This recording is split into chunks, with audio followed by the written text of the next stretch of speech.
It started with a single question in the chamber, and within seconds, the room turned electric. One lawmaker accused the entire hearing of being nothing more than a smokescreen, a desperate distraction from something far darker lurking just beneath the surface. Because behind the microphones and the speeches, there's a shadow hanging over Washington, a shadow cast by the Epstein files, and what still hasn't been revealed to the public. As the hearing opened, tension filled the air. On paper, the discussion was about crime in D.C., but anyone watching could see what was really happening.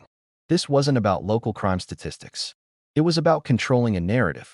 One side claimed they were defending law and order. Recognize Ms. Ansari. Okay, Mr. Chairman, I'm sorry to say, but we all know why you've called this hearing. This is one more attempt to cover for the Trump White House, which is itself engaged in a massive, massive cover-up to shield the president and his allies from accountability. No one is fooled as to why suddenly the President of the United States is declaring emergencies in cities across the country and deploying armed troops against American citizens, despite the fact that crime rates, at least in the District of Columbia, are at a 30-year low. This is very obviously a blatant and egregious attempt to redirect attention from a very real and ongoing crime. The crime which is the massive and epic cover-up for Jeffrey Epstein's abuse and that of other rich and powerful men who engaged with and supported him over the course of decades. Some of those very men are in the White House right now. Donald Trump wants so badly for the Epstein story to go away. Trump sued the Wall Street Journal for $10 billion for reporting about this letter. Not surprising, as we are seeing what's happening now with the alarming authoritarian attacks on the free press. This was one of many examples, but he claimed this letter didn't exist. Here it is. This grotesque, disgusting, misogynistic letter which Donald Trump sent to Jeffrey Epstein. He probably laughed. He probably thought this was hilarious, laughing about the abuse of literally thousands of underage girls at the hands of Jeffrey Epstein, Ghislaine Maxwell, and his powerful rich friends, and then lying about it repeatedly to this day. Why? Why lie about it?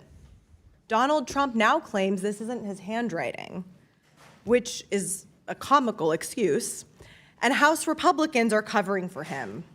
Why are House Republicans covering for Donald Trump? They're holding this absurd hearing about crime in D.C. to distract the public from the very real national issues at hand. These are the people that Trump and House Republicans are covering for. Trump's Department of Justice moved Ghislaine Maxwell, Epstein's right-hand accomplice in the sexual abuse of underage girls, to a minimum security prison, all to buy her silence. You know, Donald Trump sent his former personal defense attorney, who's now the Deputy Attorney General of the United States, to sit down with Ghislaine Maxwell and to transcribe her remarks word for word, releasing this liar's version of the truth to the world. Why would the Trump Department of Justice endorse a convicted liar, Ghislaine Maxwell's version of the truth? Many of us here in this room actually sat with the victims, the survivors of Epstein, and they were understandably shaken and livid by the fact that a convicted child sex abuser and trafficker was given such a massive platform to continue to spread her lies. Donald Trump did that. Trump's DOJ did that. When FBI Director Kash Patel was asked about it in the Senate, he said he had no idea why she was moved to a minimum security prison. Don't House Republicans have any interest in investigating that? No? They don't care? Instead, they want answers to the really important questions. Questions like, how many trash bags did the National Guard pick up today? Or how many traffic tickets have been given out in DC this week? Or how many drunk college students needed to have the National Guard call them Ubers so they could get home? These are the tough questions that House Republicans want answers to. So let's just be very clear. The biggest criminal in Washington, D.C., the criminal who was besties with Jeffrey Epstein and was already found liable of sexually abusing E. Jean Carroll, the criminal who should be invested not only for those crimes, but now this massive cover-up, is Donald John Trump. What I want to know is who instructed the Bureau of Prisons to move Ghislaine Maxwell? What did the Trump administration promise her to remain silent? Why is FBI Director Patel claiming that no other men victimize underage girls and women through the sex trafficking operation organized by Epstein and Maxwell, which is obviously false, and we heard as much from the women? Did House Republicans collude with the White House to change their tune on the Epstein files? And what is Donald Trump so afraid of? Why won't he just release the unredacted Epstein files, which he could do literally at any moment? Unfortunately, we will have to continue to wait to get these answers. Also, Republicans can find out how many stray cats need to be dealt with on the streets of Washington, D.C. I yield back. Chair, the other accused them of burying evidence, silencing victims, and protecting powerful men whose names appear in those sealed Epstein documents. For months, the American public has been told that tens of thousands of pages from the Epstein investigation have been released. But those who've seen them say the most explosive material, the names, the evidence, the logs, remain blacked out, redacted, hidden. Even now, new batches of documents trickle out, revealing fragments, but never the full picture. Every partial release seems to raise more questions than it answers, and that's exactly what some believe this hearing was designed to do: redirect attention away from those missing pieces. When one representative called it out directly, her words cut through the noise like a blade. She accused her colleagues of wasting the country's time on trivial debates while turning a blind eye to the real crime: the decades-long abuse operation Jeffrey Epstein built and the powerful network that enabled him. She pointed to the facts no one wanted to discuss: why the files remain hidden, why survivors' voices are still being drowned out, and why the government suddenly went silent on one of the most notorious scandals in modern American history. Then came the moment that sent shockwaves across social media, when she revealed a letter that, she claimed, connected a former president directly to Epstein himself. The letter was real, she said, and mocked the suffering of countless underage victims. It was described as grotesque, misogynistic, something that no serious leader should have ever written, let alone denied. That's when the hearing transformed from tense to explosive. Lawmakers shouted over each other, staffers shuffled papers, and the audience leaned forward. Because if even part of what she said was true, it meant that the government's silence wasn't just negligence, it was complicity. She accused key officials of laughing off crimes that destroyed lives, and of moving Epstein's closest accomplice, Ghislaine Maxwell, to a minimum security facility as part of a deal to keep her quiet. Her claims were bold, but they matched what's been surfacing for months. Reports claim that Maxwell was transferred to a low-security camp not long after a closed-door meeting with a senior Department of Justice official, Pam Bondi. Survivors say it looked like a payoff for silence. And when FBI Director Kash Patel was pressed on it in the Senate, he said he had no idea why she was moved.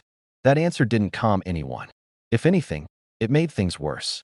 Because how could the head of the Bureau not know the details of one of the most infamous cases in the country? During this same period, under the supervision of Attorney General Pam Bondi, new batches of Epstein files were being declassified. Thousands of pages, hundreds of interviews, yet the most sensitive material remained sealed. People began to notice the timing. The Maxwell transfer, the limited releases, the sudden silence from the Department of Justice, all within weeks of each other. The pattern was hard to ignore, and critics began to ask, who benefits from keeping these files incomplete?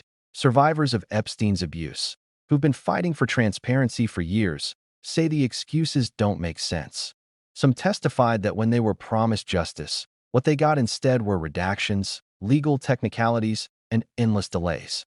It's like they're protecting ghosts, one survivor said in a statement.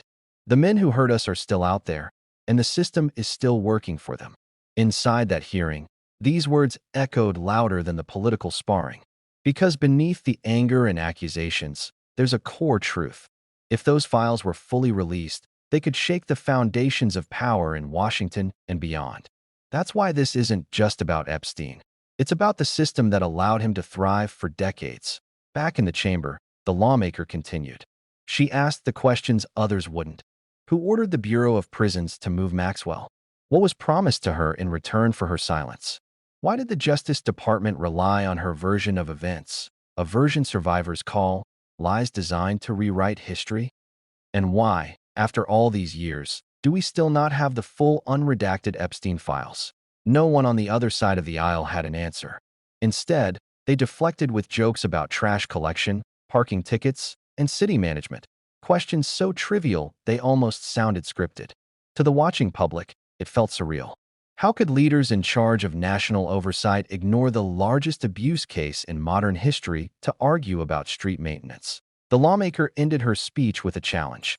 If there's nothing to hide, release the files. All of them. Unredacted. Because only full transparency will tell the truth. Who knew, who helped, and who still walks free. And until that happens, every deflection, every unrelated hearing, every "we'll look into it" sounds like another brick in the wall of silence. Outside the chamber, the debate continued. Reporters cornered officials in hallways, asking whether the administration was protecting anyone implicated in the Epstein network. Most dodged the question. Some cited ongoing investigations. Others simply walked away. The public noticed. Online, hashtags demanding the release of the Epstein files began trending again. Survivors' foundations received renewed donations. Independent journalists dug deeper, piecing together clues from released court filings and leaked memos. And quietly, another round of hearings is already being planned. Lawmakers on both sides say they want answers, but behind the scenes, there's fear. Fear that full disclosure could implicate names still in office. Fear that it could expose political donors, international figures, or even foreign ties. That fear is why, despite repeated promises, the truth still isn't out. As of this month, the Justice Department, led by Pam Bondi, has released tens of thousands of pages of Epstein-related material, but most names remain blacked out. The official line is privacy protection. But for victims and investigators, that explanation rings hollow. After all, the only people protected by those black bars are the ones powerful enough to demand them. Meanwhile, FBI Director Patel faces growing pressure. Each time he appears before Congress, new questions arise. Why was Maxwell treated differently? Who signed off on her transfer?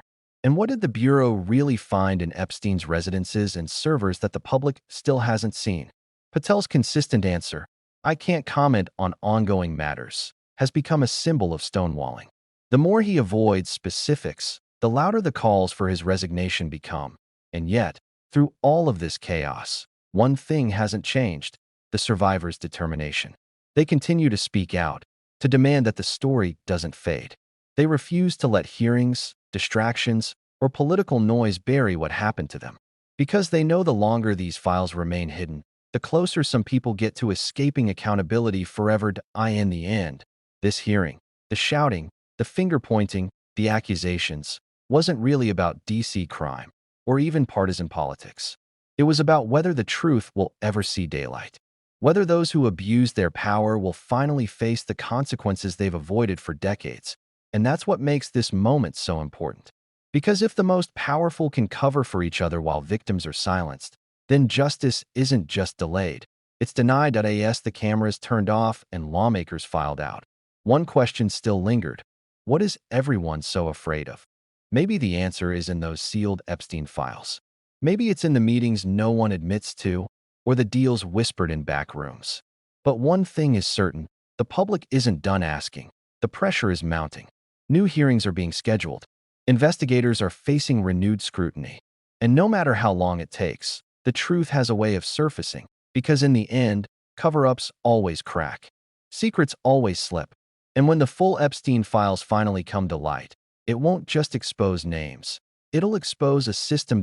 So if you want to follow the next wave of hearings, stay tuned, because the next release could change everything.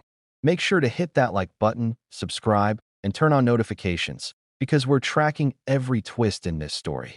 The truth isn't out yet, but it's getting closer.